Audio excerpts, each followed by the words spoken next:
Bárbara Tavares diz aqui: estou insatisfeita com o meu trabalho porque recebo pouco, mas não sei como pedir aumento para o meu chefe. Isso tem a ver com timidez? Eu não sei. Pode ser que ela tenha medo de pedir, né? Ou que ela não acredite também. Eu não sei se ela está fora da faixa. Eu não sei se é o caso dela, porque o desenvolvimento dela é menor, então ela ganha menos. Eu não sei, isso também pode ser um medo. Todo mundo tem um medo da recusa, um medo de escutar a palavra não. Então, pode ser que tenha brecando, mas ela tem que tentar. É um único jeito. De repente, as pessoas têm que entender que o máximo que pode acontecer é um não. E de repente, se ela chegar, ela expor a situação dela: olha, eu acho que eu mereço ganhar mais, eu estou desenvolvendo um trabalho assim, assim. Quem sabe a pessoa disse sim e ela perdeu aquele tempo inteiro ganhando menos. Então é assim, se arrisque. O máximo que pode acontecer é ficar na situação que você já está. E de repente pode mudar tudo. E positivo, né? Então eu acho, você sempre tem que tentar. Encontra coragem, respira fundo, encontra coragem e fala: hoje é meu dia, eu vou chegar, eu vou pedir, eu vou expor as minhas ideias, mesmo que você vá gaguejando. Lembra da respiração, faça o meu relaxamento do site que eu disse que tem, faça a respiração nasal 3 vezes, ganhe uma confiança e vá pedir o seu aumento. E boa sorte! Isso que a gente fala na teoria, né? A gente sabe bem, né? O máximo que pode acontecer com você é um não. Na realidade, o não você já tem. Exatamente. Mas acho que o medo, às vezes, é muito maior de uma decepção, de um trauma, por conta de um não. Eu acho que não. Sabe qual é o medo? O medo é do que o outro vai falar. Por isso que eu tô falando, você não tem uma noção da sua capacidade. De repente o outro vai falar pra você: não, eu não vou te dar um aumento. Eu tava pensando em diminuir o seu salário, porque eu acho que você deixa muito a desejar. Então é isso que eu digo. A pessoa não acredita do que ela é capaz. Então, não é só, basta você pensar: não, eu vou e vou conseguir. Não é assim, nada cai do céu. Para você conseguir alguma coisa, você tem que batalhar por aquilo. Você tem que ter noção que você desenvolve um bom trabalho. Você desenvolve um bom trabalho. Porque se você não desenvolver, amanhã alguém vai trocar você. Sim. Você concorda? Sim. Então não adianta você ficar pensando: olha, cada dia eu vou fazer um trabalho de qualquer jeito e eu tenho certeza que cada vez eu vou me dar melhor.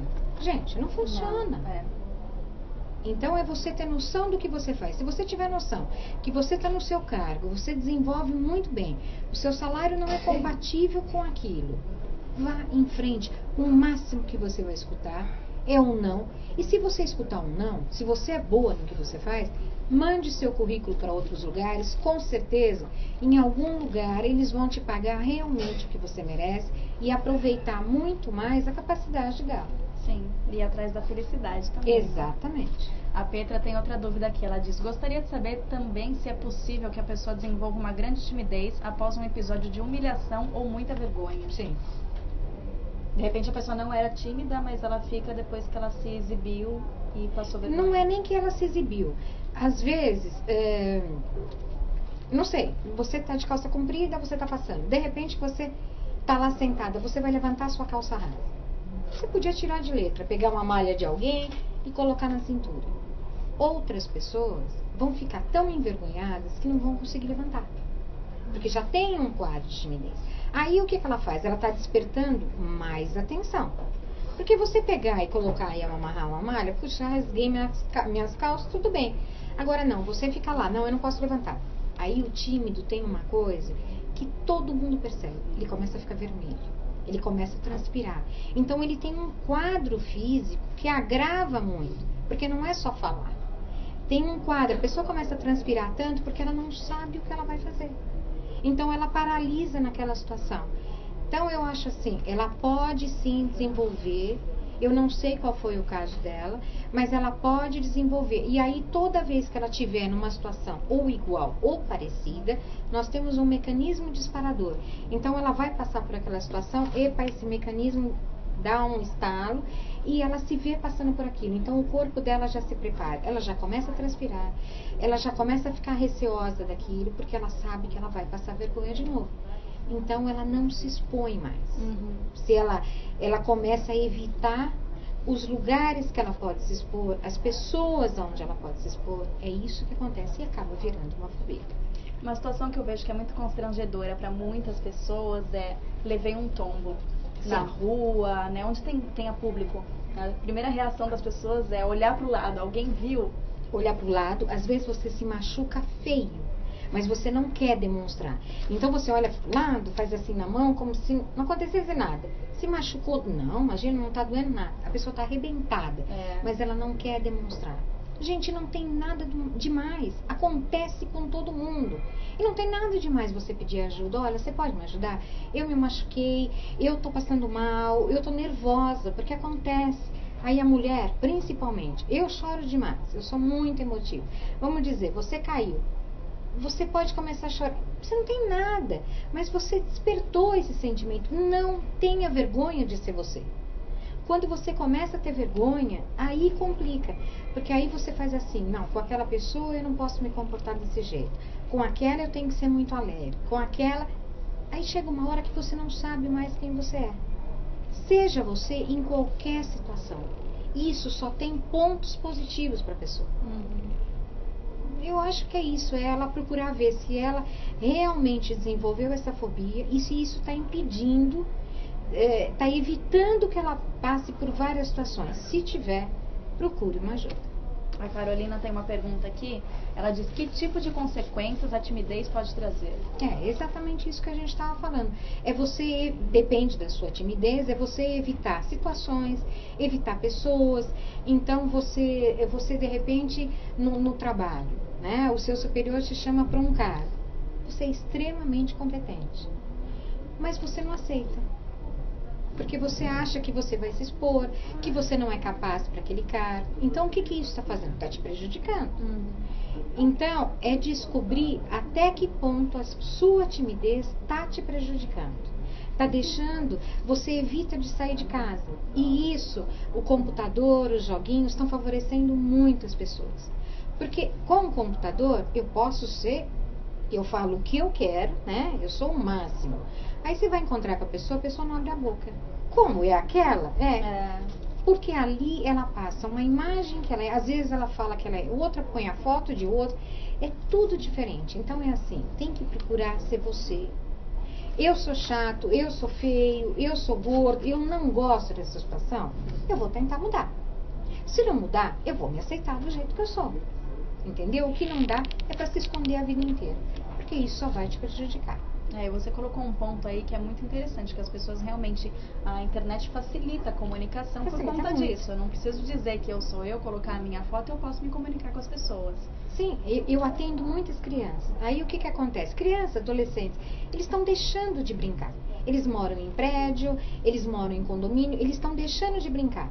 Por quê? Porque você vai brincar, você tem que discutir, você tem que conversar, você tem que se impor, né? Então eu prefiro ficar lá jogando videogame, que eu ganho. Eu faço sempre do jeito que eu quero, ou eu ganho ou eu perco. Se eu perdi aquele jogo, eu vou pro outro. Então, ninguém sabe que eu perdi também, eu tô ali comigo.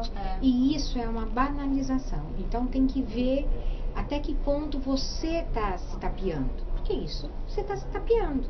Você está aparecendo para as pessoas como se você fosse assim: nossa, eu sou o máximo. Você não é nada daquilo. Então vamos começar a se enxergar vamos começar a tirar as máscaras e se enxergar exatamente como é. Agora eu vou para a pergunta do Marcos da Silva. Ele diz: existe alguma relação entre as práticas do budismo tibetano e a terapia holística? Muitas das atividades de equilíbrio do budismo se parecem com as holísticas. Você pode falar mais sobre isso? Exatamente. Vão ter muitas características. Terapia holística, budismo, qual é a outra? Tibetano, vai ter também no espiritismo, em tudo. Eu acho que é uma procura. Todas essas seitas, religiões são uma procura do quê? Primeiro, na fé, né? É você acreditar no seu Deus, seja ele qual for. E depois você praticar o quê? O autoconhecimento. Então todas elas têm vários pontos em comum. Só que existe uma coisa assim, tem a fé cega, eu não estou falando dessa fé. Então eu sou budista, eu vou seguir exatamente, mesmo que eu não concorde, mas eu vou seguir exatamente o que o budismo fala. Aí é que começa. O holístico trata o todo, por isso que eu fui para o holístico. Eu não quis ser médica, eu queria fazer psiquiatria, mas eu jamais eu poderia me imaginar sendo médica, mexendo com, sabe, cortando uma pessoa, não cabe em mim. Então eu fui para o holístico. O holístico mexe com o todo. O holístico trabalha da seguinte maneira, ele acha que não adianta nada você ter uma doença no físico e você não trabalhar o emocional. Então você tem que ter o físico, o emocional, o espiritual, todas essas partes juntas, e o mental, todas as partes juntas, porque aí sim você consegue um equilíbrio. Porque é um conjunto, realmente. Exatamente. Então é tratado de uma maneira holística. Hoje em dia muita gente está se voltando, inclusive os médicos estão se voltando para o holístico. A gente vê muitos médicos falando isso. Eu acabei de participar de um congresso de hipnose que foi na Unifesp, na Faculdade de Medicina, e muitos médicos falando isso, justamente que a gente tem que voltar para o ser humano como um todo, porque aí você tem um equilíbrio, e aí as doenças somáticas também não acabam pegando tanto, porque você tem um equilíbrio do físico, do emocional, você consegue se colocar melhor. E ainda falando, talvez a timidez também prejudique quem quer se ajudar. Às vezes não consegue procurar por timidez, por vergonha, não vai atrás da ajuda. Não, ela acha assim, eu vou procurar um terapeuta, eu vou ter que me expor. Eu vou ter que contar pra ele o meu caso. E às vezes a pessoa tem até vergonha de contar. Quantas vezes eu atendo, o que você tem?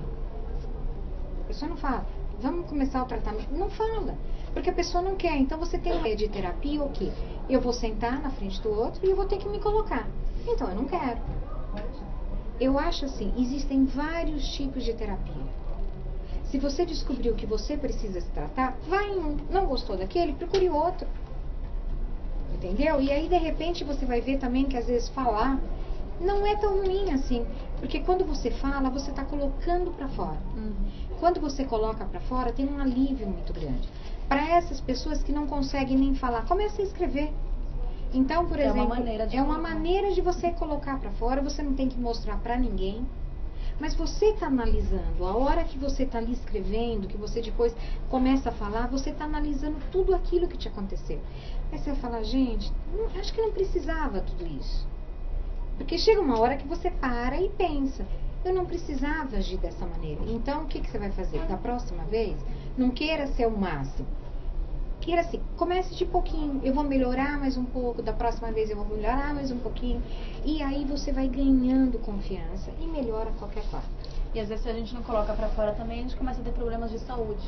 Exatamente, é isso que eu tô falando, você acaba engolindo muita coisa, você acaba tendo problemas, as pessoas geralmente têm toda essa área tensa, né? Você acaba tendo uma gastrite, dores de cabeça.